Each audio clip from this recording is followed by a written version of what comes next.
There's a place on the outer edge of the Kethra station where soldiers go to drink and say nothing. Not because they have nothing to say, because what they carry is too heavy for words most nights. They sit. They stare at their cups. They let the silence do the talking. Commander Vrail had been sitting in that corner for 11 years. He had 4 arms, 2 of which no longer worked the way they should. His left eye was a replacement, pale blue, mechanical, slightly slower to blink than the right.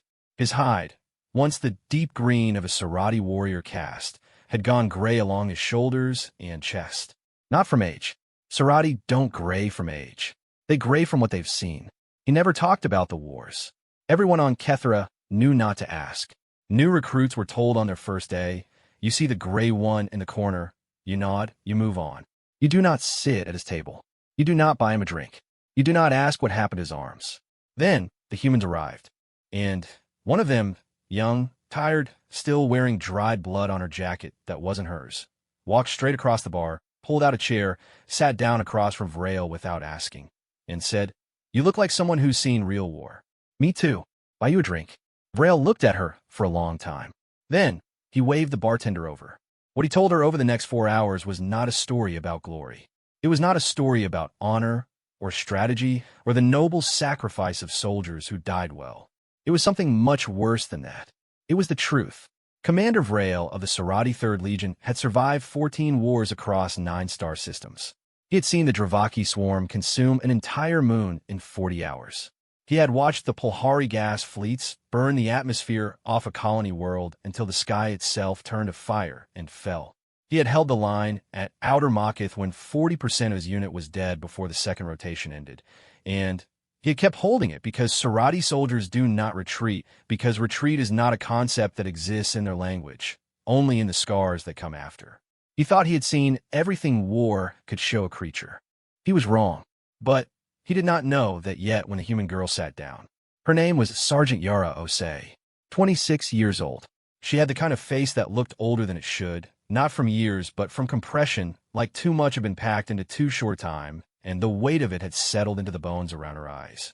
She had short hair, dark skin, and a scar along her jaw that she touched without thinking when she was deciding whether to trust someone. She was touching it now. She ordered 2 drinks without asking what he wanted. He noted that. It was not rudeness. It was the behavior of someone who had learned that asking too many questions in a bar was a way to give the other person time to leave. She had done this before. "You're Sarati," she said. "Not a question." "Yes. 3rd Legion, if that insignia means what I think it means."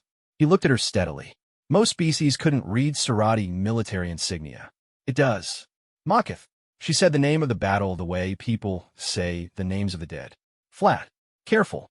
Like the word itself was fragile. Something shifted behind his mechanical eye. "You know Makith. I know what it cost you." She wrapped both hands around her cup. "We have our own Makiths. Different names. Same bill." He studied her.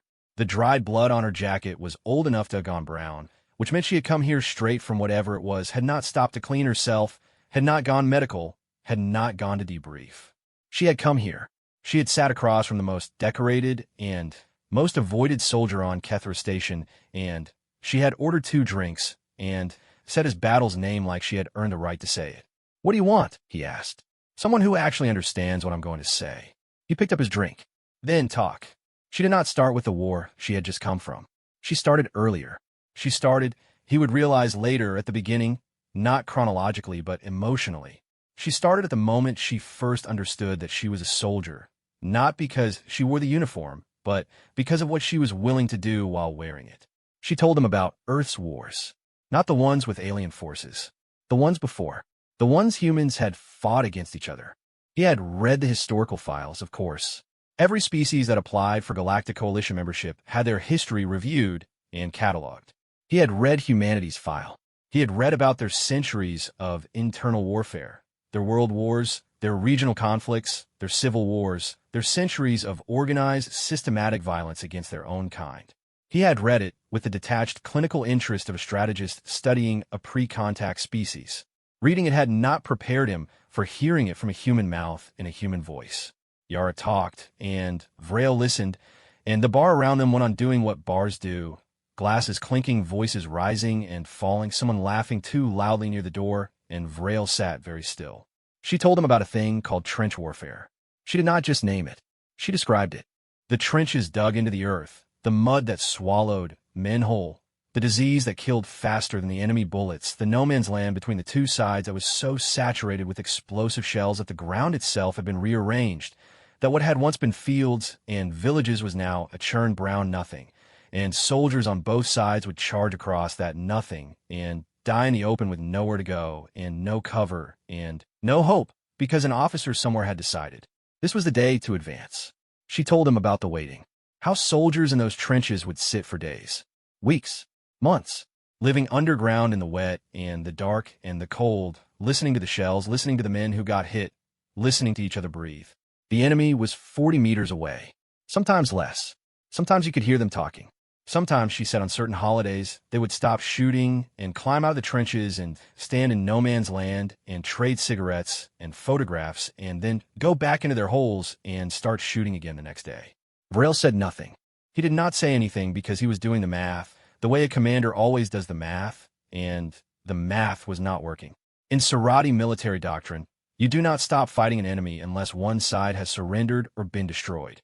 The concept of a temporary, voluntary, informal ceasefire in the middle of a multi-month engagement, not ordered by any command structure, not formalized in any treaty, simply agreed upon by exhausted men who were tired of killing each other for one day. That concept did not exist in the Sarati doctrine. And then it was over, she said, and they went back to killing each other. How many, he asked, in those wars? She told him. She told him a number for the first of the Great World Wars, and he absorbed them. Then she told him the numbers for the second, and something happened in the room that was not quite sound and not quite feeling, but was somewhere between the two. His gray-shouldered hide felt it. He was not a creature that shivered, but something close to it moved through him. Tens of millions. Dead. Humans. Killed by humans. You did this to yourselves, he said. Yes. Before you had spaceflight. Yes. With chemical weapons. With weapons specifically designed to cause maximum suffering in enclosed spaces, to destroy the respiratory system, to kill slowly.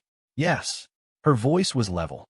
She had said these things to herself before. He could tell, many times, late at night or early in the morning, in the way you repeat something that you are still trying to actually believe.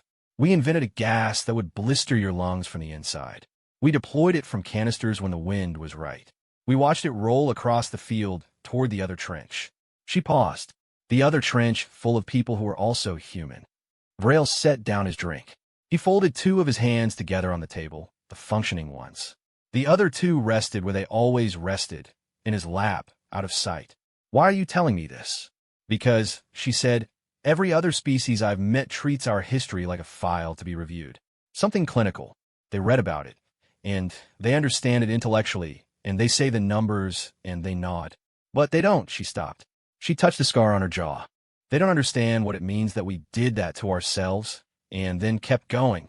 That we built societies and philosophies and art and medicine and then turned all of it off and pointed at each other, and then survived it, and then built again.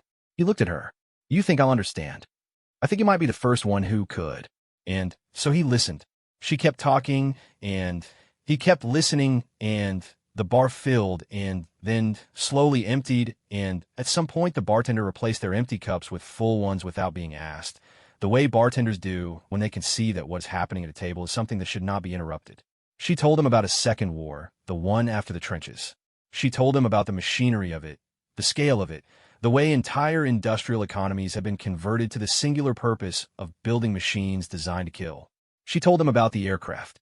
She said that in the First War, the airplane had barely existed, had been a fragile cloth and wood invention that humans used to look at each other from the sky.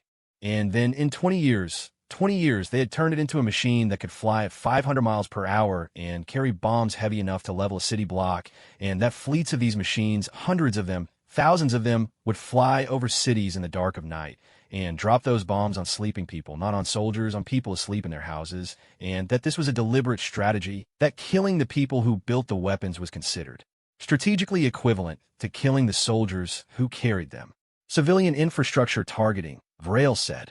Yes, that is a known tactic. We have used it. The Dravaki used it I know, she said. I know other species do it too. But we did it to ourselves. We bombed our own kind. And some of us flew those planes, and some of us sat in those cities, and some of us did both at different points in the war, and we all kept going. He thought about the Sorority Warrior Code. He thought about the 17 specific protections that code offered to non-combatant populations. He thought about the fact that violating those protections was a crime punishable by death in the sorority military. He thought about the fact that those protections had evolved from wars fought over centuries, codified in law to prevent exactly what Yara was describing.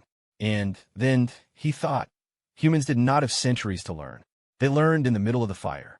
They learned the rules by breaking them until enough of them were gone that the ones still standing wrote them down and said never again, and then never again became a promise they made to themselves and to each other and to whatever came after. And then they developed space flight and came out into a galaxy already at war in a dozen places, and they joined the coalition, and they showed up on Kethra Station with dried blood on their jackets, and sat down across from the gray-shouldered veterans who thought they had seen everything. "You're afraid of yourselves?" Vrail said. It was not an accusation. It was a recognition. Yara was quiet for a moment. "Yes," she said. "Every human soldier I know is. That's the part no one outside our species seems to get. We don't fight because we're not afraid. We fight because we know exactly what we are capable of, and we are terrified of it, and we fight anyway. We fight, and we try to be careful about when and why, and we fail at that too, sometimes, and we carry those failures with us, and we keep going." She looked at her cup. "We always keep going." Vrail thought about the gray along his shoulders, about the 2 arms that didn't work, about the 11 years in the corner of this bar, and the silence he had built around himself like a wall. He thought about the soldiers he had lost at Makith, the ones whose names he still recited before sleep every rotation, the way his people recited the names of the honored dead. He had grayed because of what he had seen. He was beginning to understand that Yara Osei carried the same weight, but heavier because her species had made it themselves, had been both the wound and the hand that held the blade, and she had inherited all of it, every century of it, every war of it. And she still got up every rotation and put on the uniform. "I want to tell you something," he said. She looked up. When the coalition first reviewed the human application for membership, there was a faction on the council that wanted to deny it. They had read your history. They called you dangerous, uncontrolled, a species that could not be trusted with galactic access because you had demonstrated a capacity for self-destruction that suggested you would eventually destroy others. She did not look surprised. "I know. They were not wrong about the capacity," he said. "They were wrong about the conclusion." He picked up his drink. A species that destroys itself repeatedly and survives is not a species to be feared because they are violent. It is a species to be respected because they are unkillable. She was quiet for a long time. Outside, through the station's narrow observation strips, the stars were the same stars they always were. Cold, distant, indifferent. The universe spinning along without asking anyone's permission. "You said you wanted to tell me something," she said. "That was it." "No." He set down his cup again. "That was the opening. The thing I want to tell you takes longer." He looked at her steadily with his one real eye and his one mechanical one. "You said you wanted someone who could understand what you're going to say. That requires symmetry. You tell me yours, I tell you mine." She understood immediately. "You want to tell me about Makith. I want to tell you about all of it." The bar was nearly empty now. The bartender was washing glasses at the far end, deliberately not looking their direction. "Okay," Yara said. She settled back in her chair. She picked up her cup. She looked at him the same way he had been looking at her. Not with pity, not with clinical interest, not with the careful distance that most species used when approaching the subject of war. With recognition. "Tell me," she said. And he did. He started at the beginning. Not his beginning as a soldier, but the beginning of the war that made him a commander. The Dravaki incursion into the Sorati outer systems, which the Coalition historical files described in dry strategic language. Movement of forces, territorial gains, defensive lines established, but which he described as which was a cascade of losses, each one worse than the last, each one impossible, each one followed by another, and the Sorati forces falling back and falling back and falling back until they were falling back into the populated systems, until the thing they were defending was no longer territory, but the people who lived in it. He told her about a moon called Varith. Small, agricultural, 30,000 Sorati civilians, farmers mostly, living in low-gravity domes because the moon could not sustain an atmosphere. He told her that the Dravaki reached Vareth while his unit was still 3 days out. He told her what they found when they arrived. She did not look away. She did not flinch. She listened the way she had listened to him listening to her, with all of herself, leaning slightly forward, her hands wrapped around her cup. He told her, and she listened, and the weight of it passed between them across the table in the empty bar, and neither of them tried to make it lighter. That, he would think later, was the most Sarati thing she had ever done. Vrail had not spoken about Vareth in 11 years. He had thought about it every day. That was different. Thinking about it was something that happened to him, the way pain happens to a body. Not chosen, not controlled, just present in the mornings when he woke, and in the dark before sleep, and sometimes in the middle of briefings when some junior officer used the word civilian as a category rather than as a collection of specific people with names, and growing seasons, and dome children who had never felt real wind. Speaking about it was a choice. He had not made that choice in 11 years. He made it now. He told her that the Dravaki did not have a word for surrender in the form most species understood it. They had a word that translated approximately to cessation of viable resistance, which meant they would stop engaging when the enemy was no longer capable of engaging back. Not before. The distinction seems minor. It was not minor. It meant there was no point at which you could lay down a weapon and walk away. The only end state the Dravaki acknowledged was incapacitation or death. This was the enemy that reached Vareth before Vrail's unit did. He told her about entering the dome.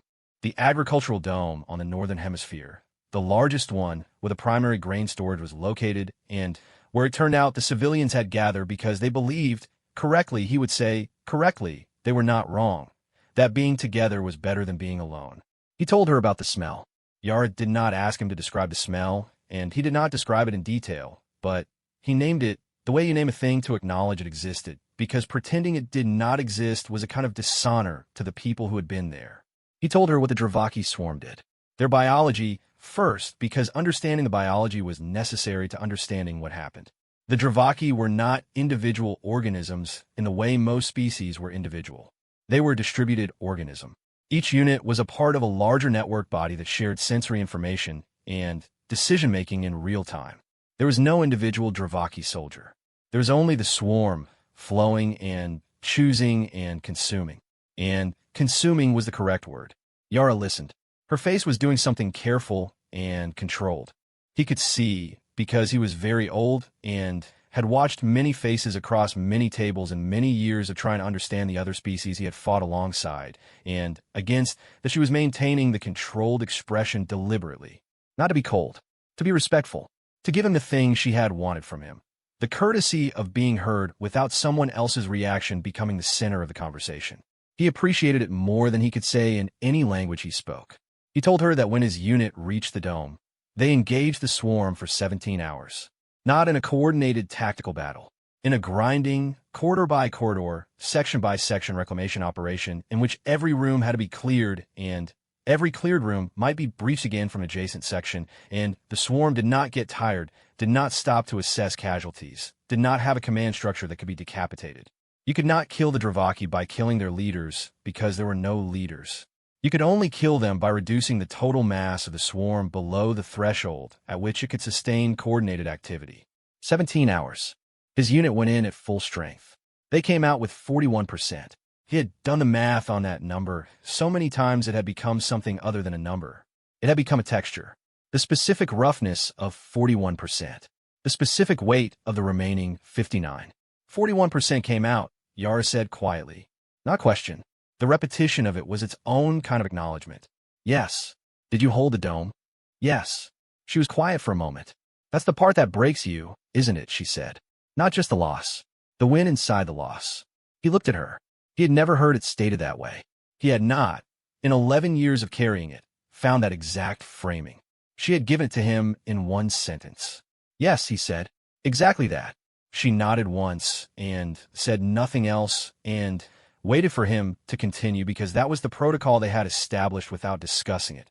One of them spoke until they were done, and the other held the space for it, and then they traded. No fixing, no reframing, no but at least, just the weight, held together. He told her about the aftermath of Vareth, the military aftermath, which was a restructuring of defensive doctrine that would go on to save an estimated 400,000 lives in the next phase of the incursion. He told her this not to contextualize the loss as worthwhile. He did not believe in that kind of math, and he did not think she did either, but because it was part of what happened. Things that cost too much can still matter. The two things coexist, and neither cancels the other, and he had spent 11 years trying to get comfortable with both of them existing at once. He was still working on it. She told him she was still working on something too. She reached into her jacket and pulled out a small photograph, actual printed photograph, which was unusual enough that he noted it. She set it on the table face down and left it there, did not turn it over, just put her hand flat on the back of it. He did not ask. She told him about the war she had just come from. Not the one still crusted on her jacket. That was more recent. That would come later, but the one before. A ground engagement on a moon called Thessa in the outer disputed territories, where human forces had been deployed alongside a Polhari unit to hold a communication relay against Keth Raider forces. The Keth were not coalition members. They were not aligned with anyone. They were what happened when a species developed spaceflight without developing the philosophy to manage what spaceflight meant. The reach without the responsibility. They raided because they could. They raided because they were fast, and their ships were built for attack and not for holding, so they hit and stripped and moved on, and the places they hit were left to piece themselves back together from whatever remained. The Thessa communication relay was critical. Losing it meant losing contact with 3 outer settlement systems for the duration of the repair, which the Keth knew, which was why they wanted it. Yara's unit held the relay for 11 days. The Polhari unit, who had been given the eastern defensive perimeter, broke on day 4. Not because they were cowards, she said immediately, and with deliberate clarity, she was not going to let that implication sit. Because they were not built for what the Keth used on day 4. The Keth had a disorientation weapon that worked on Polhari neurological architecture specifically, a targeted frequency that scrambled their spatial processing and left them functionally unable to determine up from down for 30 to 40 minutes. The Polhari had no known defense against it. They had never encountered it before. Day 4 was the first time it was deployed against them. The eastern perimeter fell in 26 minutes. The remaining human forces redistributed. Yara was a corporal then. Her commanding officer was a man named Brennan, whose entire tactical philosophy, she said, could be summarized as we don't leave posts and we don't leave people. He redistributed the human forces to cover both perimeters, which meant half the density at each position, which meant everyone knew what the casualty projections looked like. No one left. They held for 7 more days at half density until the Coalition Rapid Response Unit arrived. Vrail had served with humans before. He knew their battlefield reputation. But there was a difference between knowing a reputation and hearing the specific mechanics of how a reputation is built. He was hearing the mechanics now. He was hearing the decision in real time. The moment when the math said this is not survivable, and the humans looked at the math and said okay and stayed anyway. Brennan, he said. Did he survive? She looked at the face-down photograph under her hand. No. He understood then what the photograph was. He did not ask to see it. She did not offer to show it. He held the post, Vrail said. He held the post. There was something in those 4 words that was not quite grief and not quite pride and was entirely both. He recognized it. He had said similar words about similar people, the specific words that soldiers used to mark the ones who defined what the unit was by how they chose to end. He told her then about his second major campaign. Not Makith yet, the one before. A campaign that never appeared in the Coalition's formal historical summary because it happened in a region of contested jurisdiction that both the Sarati and the Dravaki had agreed, in a post-war administrative settlement, to categorize as a non-theater engagement for the purposes of treaty compliance, which was a diplomatic way of saying it happened. People died, and both sides agreed to pretend it hadn't for political convenience. He had spent a long time being angry about that. The specific anger of having your losses declared administrative. It had the texture of being told that something real had been erased, that the people who died in it had died in an event that no longer officially existed. The campaign was called, internally, the Hollow Run, because they ran through an asteroid hollow, a kilometers-long excavated mining tunnel in an asteroid that had been claimed and abandoned 3 times by 3 different species, and on the other side of the hollow was the Dravaki's primary staging base for the second incursion wave, and the only way to reach it was through the tunnel, which was narrow enough that they couldn't fly in, which meant they walked, and the swarm knew they were coming. Vrail had led the Hollow Run. He told her about what it was like to walk into a tunnel knowing the swarm was inside it. He had Sarati warriors behind him, trained, blooded, experienced the best he had. And they walked in. And 300 meters in, the tunnel went dark because the Dravaki had consumed or destroyed the lighting infrastructure, and they continued in the dark with instruments only through a 3-kilometer tube of rock, listening to the swarm move somewhere ahead of them. Yara was very still. He told her about the sounds. The Dravaki made sounds when they moved en masse, a frequency below hearing that you felt in your chest and in the bones of your jaw. In the tunnel, the rock carried it and amplified it. You could not hear the soldiers walking beside you. You could only feel the Dravaki getting closer. He told her they had held formation. That was the thing that mattered, looking back. Not the engagement itself, not the tactics, not the outcome. The fact that in that tunnel, in the dark, with the bone frequency of the swarm vibrating through every centimeter of their bodies, the soldiers held formation. They did not break. They did not cluster to the walls. They held the line, and they walked forward. Why did they? Yara asked. What made them hold? He thought about this. He had thought about it many times. Because they trusted the soldier beside them, he said. Every one of them knew that the others were holding. And knowing that the soldier to your left was holding and the soldier to your right was holding, made holding possible. The trust was structural. It was load-bearing. Yara absorbed this. She tilted her head slightly in the way she did when something landed correctly. Yes, she said. That's exactly it. The trust is structural. She picked up her cup, found it empty, set it down. The bartender appeared at their table with 2 fresh ones, silent, and was gone again before either of them spoke. Brennan used to say, she began, then stopped. She started again. He used to say that individual bravery is a feature of bodies. It runs out. It burns through. He said unit cohesion is different. Unit cohesion is a thing you build and maintain, and it lasts longer than any single soldier's nerve. He said the job wasn't to be brave. The job was to build something that didn't need you to be brave. Something that held you up when you ran out. Vrail listened to this and added it to the collection of things he was going to carry with him after tonight. Because he was already aware that this conversation was going to change the shape of what he carried. Not lighten it. Not replace it. Change its shape. That was something. He told her about the other end of the hollow run. Coming out of the tunnel into the staging base, the moment when the dark ended and they were in the Dravaki space, and it was nothing like they had expected. Not because it was worse, though it was worse, but because the scale of it was simply beyond the briefing materials. The swarm was larger than the intelligence estimates, by a factor that his instruments, when he reviewed the data later, calculated at 340%. He had looked at the base and looked at his unit and made a decision in approximately 3 seconds that he had been questioned about in 11 subsequent debriefs and had never once regretted. He did not send the retreat order. He sent the engage order, because the alternative was allowing the Dravaki to complete their staging and launch the second incursion wave with a 340% force multiplier, which his 3-second calculation estimated would result in the deaths of somewhere between 4 and 9 million beings in the outer systems. So they engaged. At 340% odds, in a staging base they hadn't mapped, in the open, without cover. They held for 4 hours until the Sarati fleet reduced the asteroid to gravel from the outside. Vrail and 11 others made it out through an emergency transit pod. The pod had capacity for 8. They had stacked themselves in it in configurations he still did not fully understand, and sealed the hatch and launched, and the asteroid had dissolved behind them in a light that he had watched through the pod's single porthole, and which he saw sometimes still in the white edge of other lights, in the brief flare of station lighting when systems cycled. He told Yara all of this. He told her the number who made it out. He told her the number who didn't.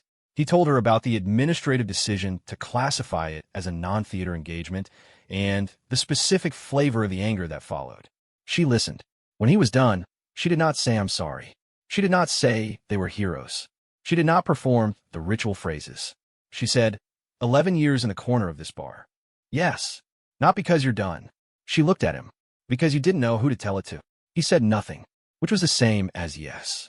She turned the photograph over, set it on the table so he could see it. It was a picture of a unit. Maybe 30 soldiers, different species, mostly human, a few Pulhari, 1 Sarati, standing in front of a relay structure on a gray moon. They were not posed. They were mid-conversation, mid-laugh, turned toward each other, the kind of photograph that catches a real moment rather than a constructed one. He found Yara in the photograph. Younger. Easier. standing next to a tall human man in the center of the group, both of them mid-laugh at something outside the frame. He did not ask which one was Brennan. He knew. He looked at the photograph for a long time. Then, he looked at her. "You carry them forward," he said. "We don't have a choice." She picked the photograph up and put it back inside her jacket, close against her body where it always was. "None of us do." He thought about the 59%. He thought about Verith. He thought about the tunnel and the dark and the soldiers who held because the soldier beside them was holding. Outside, the stars were still there.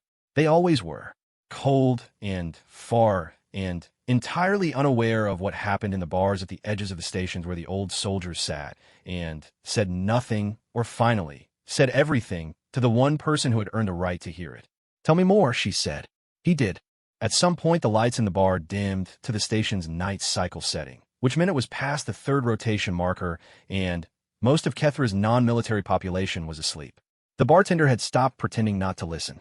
He stood at the far end of the counter with his arms folded and his head angled toward their table in the specific posture of a person who has decided the thing happening nearby is more important than the cleaning. Neither Vrail nor Yara noticed, or they noticed and didn't care. The distinction had stopped matching. Yara was talking about fire, not metaphorical fire, actual fire. She was explaining with the patient specificity of someone who had thought deeply about a thing that most people prefer not to think about, the role of fire in human warfare across the long stretch of their history, starting from the earliest recorded use, and moving forward through time in a line that was depressingly consistent. She was not describing it to be disturbing. She was describing it because Vrail had asked, after she mentioned in passing that many of humanity's most devastating conflicts had involved the deliberate use of fire as a weapon against human populations, and he had said, "Tell me more," and she had. Fire, she explained, was the original weapon of mass destruction. Before they had the engineering to build the machines they eventually built, they had fire. They burned settlements. They burned crops. They burned people out of fortified positions, and then burned the people. There was a period in their history, a long period spanning multiple centuries across multiple continents, where the deliberate burning of cities was considered a standard and unremarkable military tactic. You besieged a city. The city did not surrender quickly enough. You burned it. The people inside could leave, or they could not leave, and if they could not leave, they burned with it, and that was considered an acceptable operational outcome. Vrail had 4 hands. 2 of them were in his lap, where they always went. The other 2 were on the table, very still. She told him that they had eventually formalized the prohibition against burning civilian populations. They had written it into law, into treaty, into the foundational agreements of their international order. And they had violated those agreements many times after writing them. The violations were documented. The people responsible were sometimes prosecuted and sometimes not. The laws were revised, and the violations continued, and the revisions continued, and the violations continued, and the slow, grinding, imperfect process of building a civilization that actually meant the things it wrote down went on and on across centuries. "You kept making the rules you kept breaking," Vrail said. "Yes, because you kept believing the rules mattered, even when you were breaking them." She looked at him. That was, she said, the most accurate summary of human civilization she had ever heard from a non-human. He was not sure if that was a compliment. She said it was. She told him about a period in their history that produced a weapon of such specific and deliberate horror that after the war that prompted its development ended, the species that developed it had spent the subsequent century in a state of low-level collective existential dread that had shaped their entire relationship with science and technology and their own potential. She told him about the nuclear bomb. She told him about fission, about chain reactions, about the mathematics of critical mass, about the specific and extraordinary intelligence required to understand how matter itself could be split and what happened when it was split in the right conditions, and how that understanding, that beautiful and terrible understanding, had been turned immediately and deliberately into a weapon. She told him about the cities. 2 specific cities, named on a specific morning in a specific year. She did not soften the descriptions. She told him what happened to the people closest to the detonation point. She told him what happened to the people farther away who survived the initial blast, but sustained radiation exposure that would kill them slowly across the following months and years. She told him about the shadows burned into concrete walls by the thermal flash, the specific image of a person in the moment of their death, captured in shadow, permanent on the surface of a building that still stood because the person had not been between the blast and the building had not provided enough cover to fully block the heat. Shadows. People reduced to shadows by a weapon their own species had built, deployed by their own species, against their own species. Vrail sat with this. He sat with it for long enough that Yara did not try to fill the silence. She had learned his silences by now, which ones were processing, and which ones were pain, and which ones were both. This one was both. He was a Sarati commander. He had studied weapons systems across a dozen species. He had read the scientific principles underlying the most destructive technologies in the Coalition's documented history. He was not naive about what weapons could do. He was not, by any measure, unfamiliar with the capacity of intelligent beings to build things designed to cause maximum harm. But there was something specific about the nuclear weapon that sat in his chest in a way that the Dravaki swarm and the Polhari gas fleets did not. He could not identify it precisely for a long time, and then he could. The Dravaki were alien. They were distributed, non-individual, functionally non-empathetic in the way that most species understood empathy. Their capacity for devastation arose from their biology and their nature. He did not excuse it. He had spent his life fighting against it, but he could categorize it. There was a framework for understanding a species that had never developed the machinery of compassion. Humans had developed that machinery fully, extensively. They had philosophy and art and music and the specific human practice of looking at a stranger in pain and feeling that pain yourself. They had literature built around the experience of inhabiting other consciousnesses. They had religions, multiple competing ones, that agreed on almost nothing except the core principle that other beings' suffering mattered. They had built elaborate social systems specifically to reduce suffering. Specifically because their empathy made the suffering of others intolerable to them. And then they built the bomb. The same species, the same empathy, the same people who wrote music that made other humans cry because it was so precisely beautiful. They built a bomb. They put on a plane. They dropped it on a city full of sleeping people. How do you live with that? He asked. He was not asking philosophically. He was asking practically, functionally, the way a commander asks a soldier. How do you perform the next task after this one? How do your people live with what your people have done? She was quiet for a long moment. The question had not caught her off guard. It was one she had asked herself. He could see that it was one she had been asked before. But she was taking it seriously, working through the answer, not from memory, but fresh. We don't resolve it, she said finally. There are humans who think resolution is possible, who think there is some combination of acknowledgement and action and time that leads to a state where the past is settled. I don't think they're right. I think the bomb and everything like it lives in us, in the human idea of ourselves. It's a permanent part of what we know we are. She paused. We live with it by not looking away from it, by keeping it in the center of what we understand about ourselves so that it can't hide at the edges and surprise us. We make ourselves look at it. That is harder, Vrail said, than not looking. Yes. Most beings choose not looking. Yes. He thought about the 11 years in the corner of this bar, about the not telling, about building the wall of silence around Varith, and the hollow run, and the 59% choosing not to look at it directly in the presence of another person, because looking at it with someone else watching meant it was fully real in a way that private memory was not. He had been not looking. He ordered 2 more drinks, which was the first time in this conversation that he had initiated the ordering. Yara noticed.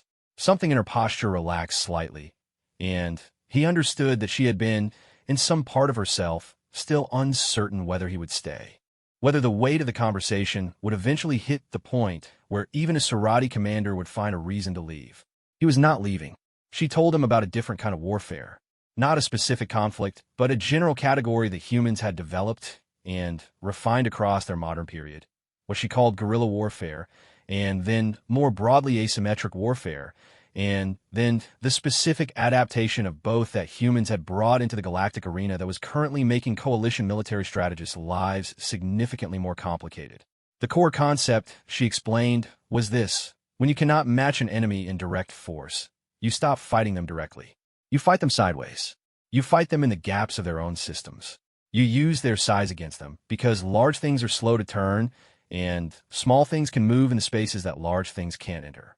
You trade the pitched battle, which you cannot win, for the 1,000 small engagements that together add up to the same result. Not victory in the dramatic sense, but the slow, grinding erasure of the enemy's will and ability to sustain the conflict. Sarati doctrine had a category for this. It was called ghost combat, and it was not highly regarded in the warrior caste tradition, which valued direct engagement and considered indirect tactics a kind of evasion. He said this. She nodded. She told him that humans had no such tradition. They had no warrior caste tradition that privileged directness.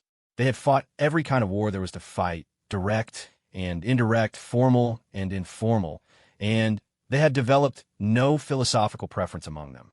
They chose the approach that worked. If direct worked, direct. If sideways worked, sideways. If neither worked, they invented a new approach in the field, improvised it from whatever was available, and then refined it into doctrine and taught it to the next generation. This was the thing, she said, that coalition military strategists were struggling to map. There was no single human doctrine. There was a process, observe, adapt, implement, refine, applied without ego to whatever the situation demanded. The ego was not attached to the approach. It was attached to the outcome. Vrel found this genuinely unsettling, not threatening, unsettling, in a way that a truly novel idea is unsettling because it reorganizes things you thought were settled. The Sarati had doctrine, comprehensive, field-tested, centuries-refined doctrine that governed every tactical decision from small unit engagement to fleet positioning. The doctrine existed because consistency was survivable, because a soldier who knew what to expect from the soldier beside them could trust that soldier in the dark of a tunnel. Deviation from doctrine was a point of failure. Humans deviated from their own doctrine constantly. Their commanders made up new approaches mid-engagement, and their soldiers executed those approaches without the stability of a codified framework, trusting instead the commander's judgment and their own adaptability. And it worked. Not always. Not cleanly. With enormous cost, often because improvisation in combat is expensive and the cost is paid in soldiers' lives. But it worked often enough that the approach survived. He told her about the time he had fought alongside a human unit for the first time. Not Makith, earlier. A holding action in the Petra system, the kind of engagement that is supposed to be simple and becomes complicated in the first hour. He had been a field commander then, not yet a full commander, leading a mixed unit in which the humans were nominally under his strategic authority. The engagement had gone sideways immediately. The Keth forces had a second column that the intelligence hadn't mapped, and it arrived in their rear position within the first 40 minutes, which meant Vrel was simultaneously try to hold the front engagement and deal with a force behind him that his doctrine had no clean framework for handling. He had issued a general hold order to all units while he consulted his tactical planning process. The humans had not waited. The human unit leader, a sergeant, not even an officer, not even a commissioned rank, had taken his 6 soldiers and without any orders, without any authorization, had gone sideways. Literally and tactically, had taken his unit through a maintenance access corridor that Vrel's tactical map showed as impassable.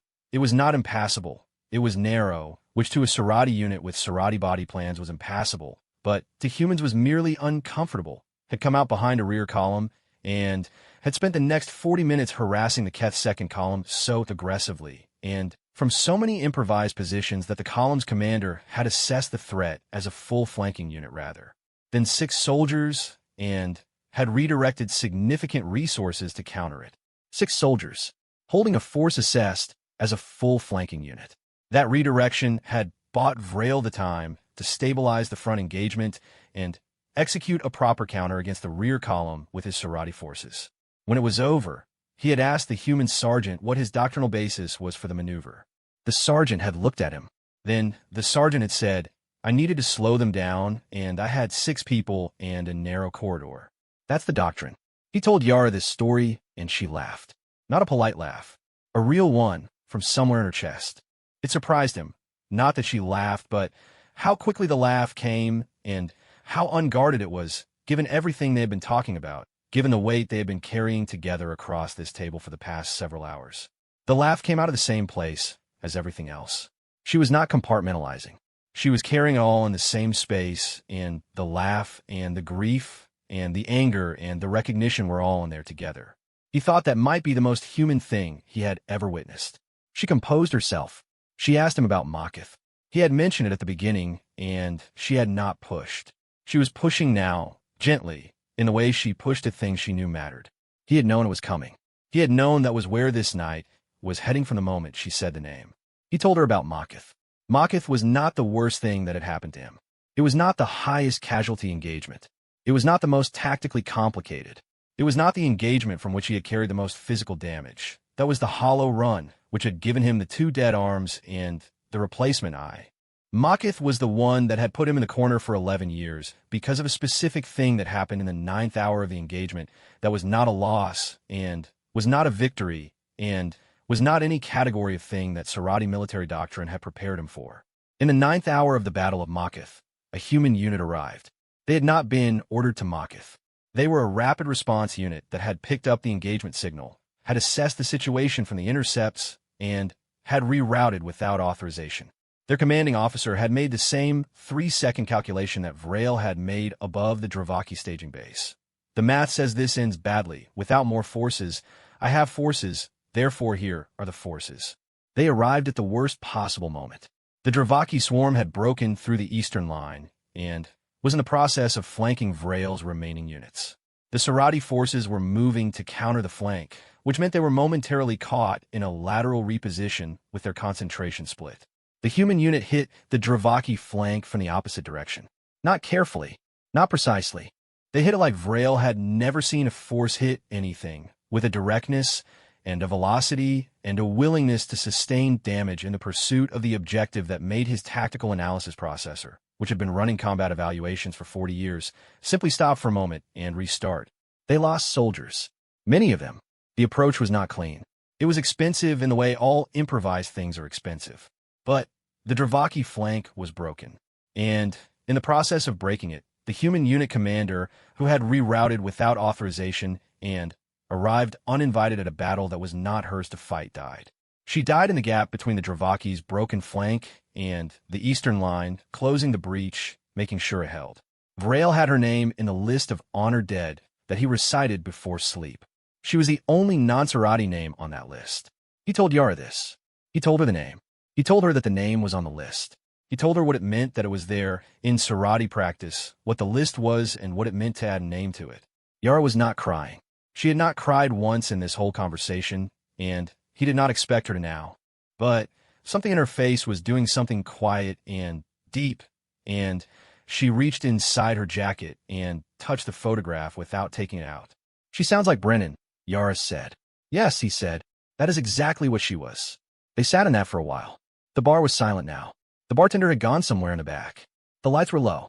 The station hummed, its eternal structural hum, the sound of maintained systems and recycled air and the infrastructure that kept everything alive in the cold of space. Outside, the stars. How many names? She asked. Not prurient. Not testing. She wanted to know the weight of what he carried. He told her. She looked at the number for a moment. Then she said, I have a list too. I don't recite it. I just know it. All of them. He believed her. Tell me about Thessa again, he said. Tell me about day 4. She did. And he listened as he had listened all night, fully, with both eyes, with the weight of everything he'd already heard, making room for more, because the room did not run out. That was the thing he was discovering. You could carry more than you thought. You could carry more when you carried it with someone who understood the weight of it. The weight did not decrease. The distribution changed. That was something. Outside, the stars. Inside, the 2 soldiers talking. The 4th rotation warning chime sounded somewhere in the station's infrastructure, and neither of them acknowledged it. The bartender had come back. He had made himself a drink, which was his right, and he had sat down at the far end of the bar on his own stool, and he was listening, not trying to hide it anymore. He had given up hiding it somewhere in the 3rd hour when the stories had gotten to a point where pretending not to hear them would have required a degree of self-deception he was no longer capable of. He was a Hetheri, pale-furred, four-eyed, with the forward-facing binocular vision of a predator species that had become peaceful over centuries and carried the forward-facing eyes as a reminder. He had served 2 rotations in the Coalition Auxiliary before his knee joint was damaged beyond repair, and he had been discharged to civilian life. He ran the bar. He cleaned the glasses. He listened to the soldiers. Tonight, he was getting the education he had not known he needed. Yara had been talking for the last hour about a subject that had come up almost sideways, not as a formal topic, but as a consequence of Vrail asking her a question about human military medicine.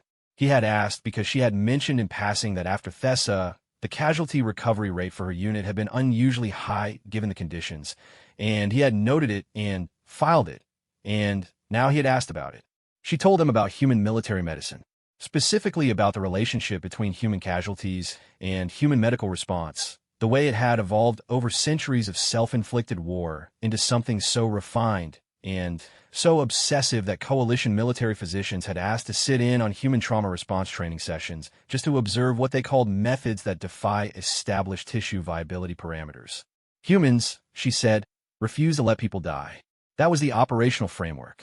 Not in a naive way, not in a way that ignored real outcomes, but as a foundational orientation that shaped every decision in the medical chain from the first soldier who reached a downed comrade to the surgical teams on the medical ships.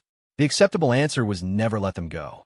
The acceptable answer was keep trying, keep trying, keep trying, and if they died then, they died while you were still trying, but you were never the thing that decided they were done. She told him about battlefield medicine as it existed in the early conflicts, the human ones before they had technology, when their medical knowledge was limited and their equipment was basic, and their casualties were dying from infections that modern medicine could resolve in minutes. She told him about the people who developed the knowledge. Not in research facilities, in the field. In the middle of the conflicts that were killing people, humans were simultaneously trying to figure out how to keep those people alive, learning trauma medicine in real time from the wounds their own wars were creating. They learned surgery on soldiers who had been shot. They learned infection management while watching infections kill everyone around them.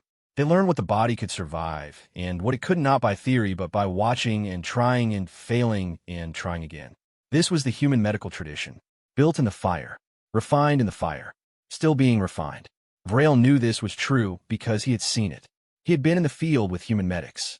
He had seen the quality of their work. But he had thought of it as a developed expertise, the way any species develops expertise in a needed area.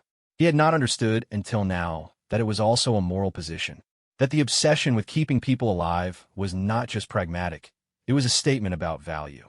Every time a human medic refused to let someone die, they were stating, in actions, that this specific life was worth the effort regardless of the cost or the odds or the 10 other casualties waiting behind them.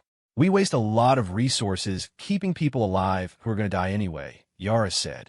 She was not being self-critical. She was being precise. Other species think it's inefficient, and sometimes it is, but sometimes the person you kept alive went on to do something that mattered, and you can't know in advance which one it's going to be. So you keep all of them. That is not a medical philosophy, Vrail said. That is a civilizational one. She looked at him. Yes, she said. It is. He told her something then that he had never told anyone. Not in any debrief. Not in any formal or informal conversation. Not in the years since it happened. In the aftermath of the Hollow Run, when the 11 survivors had been extracted from the transit pod, he had been taken to the medical facility. His arms were both non-functional. The left one had been that way since 2 hours into the engagement. The right had followed in the last 30 minutes. Both could technically have been restored with reconstructive surgery if intervention had begun within 8 hours of the damage. He had arrived at the medical facility 6 hours after the damage was sustained. The Sarati physician had assessed him. The physician had told him, with the directness of Sarati medical practice, that the reconstruction was possible, but that the probability of full functionality restoration was low, perhaps 30%, and that the resources required for the attempt would be significant. The physician had told him that the warrior caste doctrine recommended realistic assessment of combat capacity restoration, which was a formal way of saying that a 30% chance at 2 partially functional arms was not considered a viable surgical investment. The physician had recommended documentation of the loss and prosthetic integration. There had been a human surgeon on the facility's medical staff, part of a joint species crew arrangement. She had heard the assessment. She had asked, in the careful diplomatic language that junior staff use when disagreeing with established authority, if she could review the imaging. The Sarati physician had permitted it with visible skepticism. The human surgeon had looked at the imaging for 4 minutes and then said, "I think we can do better than 30%. I want to try." The Sarati physician had deferred to the patient. The patient was Vrail. He had said yes. The surgery had taken 11 hours. The human surgeon had been at the table for all 11 of them, which was unusual even by human standards. She had done something with the reconstruction that the post-surgical report described as non-standard integration of structural tissue bridging, which was the formal way of saying she had improvised. She had taken what was damaged, and she had tried a method that was not in any manual because the method in the manual had a 30% success rate, and she found that unacceptable. His left arm had returned to 40% functionality, his right to 60%. He was using his right arm now. The two arms that were always in his lap, out of sight, those were the 40% arm, and what happened to the right arm later, after Makath, which had damaged it again beyond what could be corrected. The arm he was lifting his drink with was the 60% arm, the one that worked because a human surgeon had spent 11 hours at a surgical table refusing to let good enough be the answer. He had never told anyone, because telling anyone would have required explaining the context, which would have required talking about the hollow run, which was the classified administrative non-theater engagement, which he could not discuss. He was telling Yara because the classification had expired 3 years ago, and he had not found a reason to tell anyone, and she was the first person who felt like a reason. She listened to this without speaking. When he was done, she looked at the arm he was using to hold his drink. Then, she looked at the two in his lap. "What was her name?" she asked. He told her. She added the name to whatever list she kept. He saw her do it. Not written down, not spoken aloud, just a slight shift of attention that was internal filing. "She sounds like she was excellent," Yara said. "She was the best surgeon I have ever encountered in any species," he said. "And the worst at accepting a low probability estimate." "That's the same thing," Yara said. He considered this. He decided she was right. They talked, then about something that had been underneath the whole conversation from the beginning, and that they had been approaching from different angles all night, and had finally arrived at from the same direction. They talked about why humans kept fighting, why, given the accumulated weight of everything they had done to themselves and had done to them, given the centuries of documented and undeniable evidence of what war cost, they kept going. Not enthusiastically, not without grief, but they kept going. They joined the coalition. They sent soldiers to other species conflicts. They built alliances across biology and culture and history so different from their own that the effort of understanding each other was itself an act of sustained dedication. Yara thought about it for a while before answering. She was not giving him a recruitment speech. She was not reciting philosophy. She was telling him the truth as she understood it, the specific truth that she personally carried, the answer she had arrived at through years of accumulation. "We don't have a choice," she said. "Not in a way that sounds. Not like we're compelled.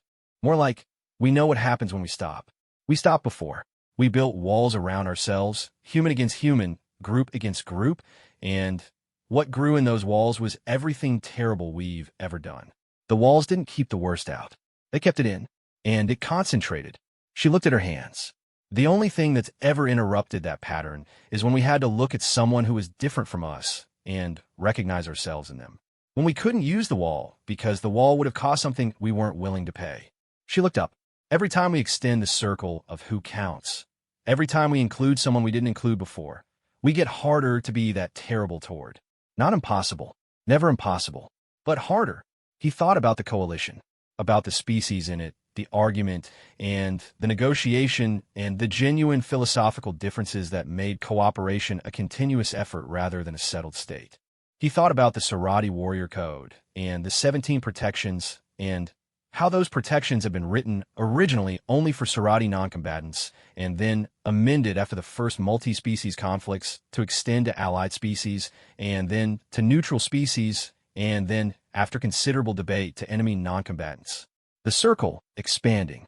"We have been extending the same circle," he said. "I know," she said. "That's why I sat down." The bar was fully silent now.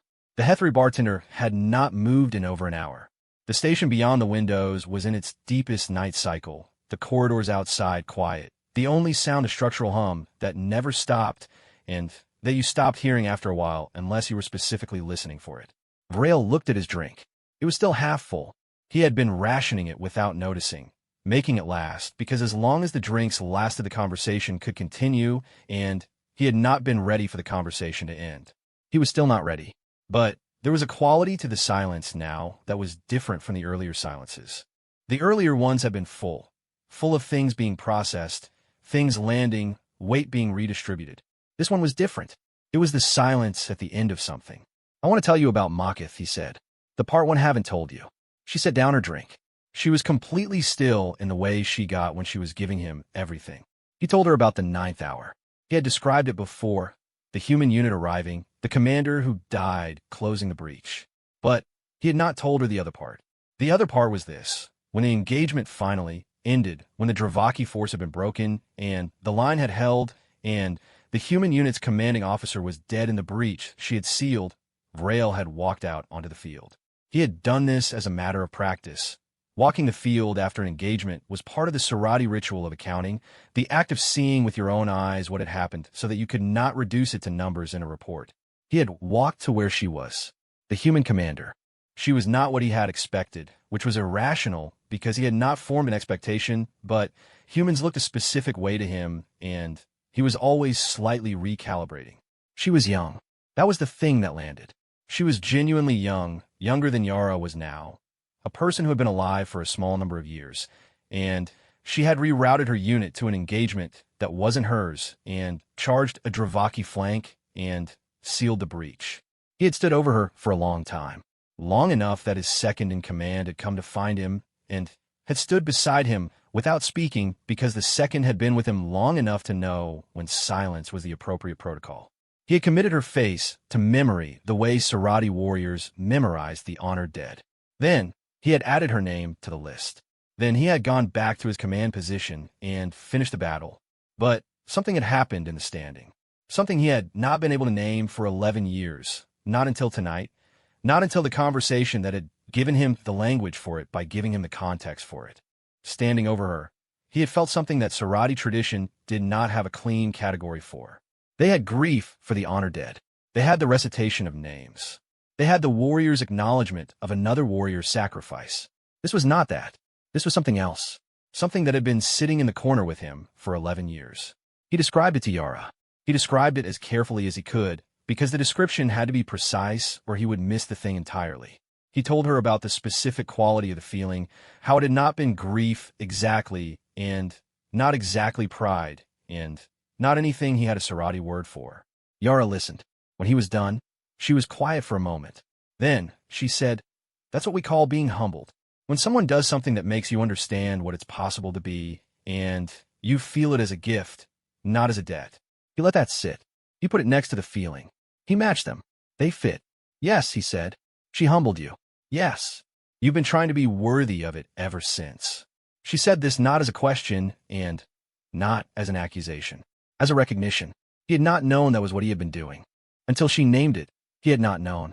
But it was true. The 11 years in the corner. The recitation of names. The silence.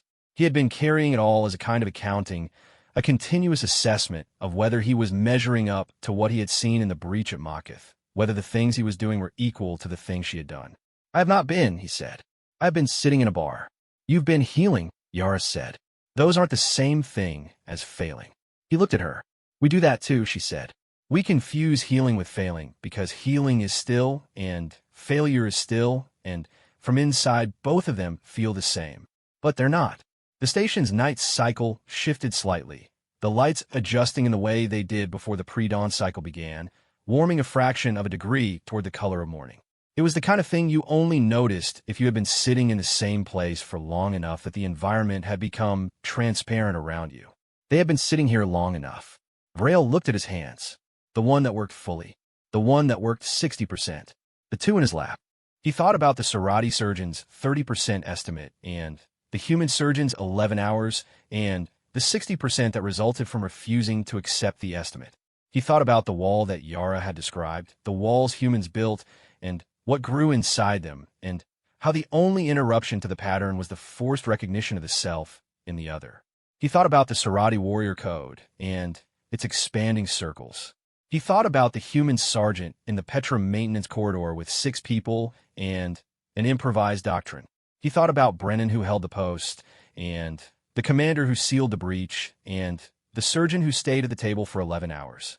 He thought about Yara, who had crossed the bar and sat down across from the most avoided soldier on Kethra Station and ordered 2 drinks, and said his battle's name like she had earned the right to say it. She had. "I want to show you something," he said. He reached into the inner pocket of his coat, the deep one, the one he had sewn into every coat he had owned since the first campaign, the pocket that was specifically sized for this, and he took out a folded piece of material. Not paper. Sarati used a thin pressed fiber that was more durable than paper, but folded the same way. He unfolded it carefully. It had been folded and unfolded many times. The creases were permanent. It was a list. Handwritten. Names. The list. He set on the table between them. He did not hand it to her. He set it where they could both see it. She looked at it for a long time. She could not read Sarati's script. It was not a language she had been trained in, but she understood what it was. She looked at the length of it. Near the bottom, slightly more recent than the surrounding entries, was a name in different script. Not Sarati. The name was written in the human character set. She read it. She looked up at him. "She's on it," Yara said. "She has been since Makith," he said. Yara reached into her jacket. She took out the photograph. She sat on the table beside the list. Brennan's face mid-laugh, on a gray moon, next to the woman who was now sitting across from Sarati Commander in a bar at the edge of the universe, telling stories about the price of everything they had ever done and everything they had ever been given. The list. The photograph. Lying on the table between them in the light that was slowly warming toward morning. "We carry them forward," Vrail said. He had said it before. She had said it back to him. Now he was saying it again, and it meant something different. Not just hers, not just his. Both. "We carry them forward," she agreed. The bartender came over. He set down 2 fresh drinks without being asked, without saying anything. He went back to his stool at the far end. He sat down and folded his hands and looked at the 2 soldiers at the corner table and the things between them, and he said nothing because there was nothing to say, and sometimes the right thing to do in the presence of something real is to not interrupt it. The station turned. The stars outside did what stars do, existing indifferent, impossibly far, giving no light that was useful at this range, but giving it anyway because that is the nature of stars. They burn regardless. The burning is not for anyone. It is simply what they are. Vrail picked up his drink. Yara picked up hers. They didn't toast. They didn't say anything. They drank. Together. In the corner of the bar, at the edge of the station, at the edge of the systems, carrying all of it forward into the warming light of another rotation beginning, and neither of them alone.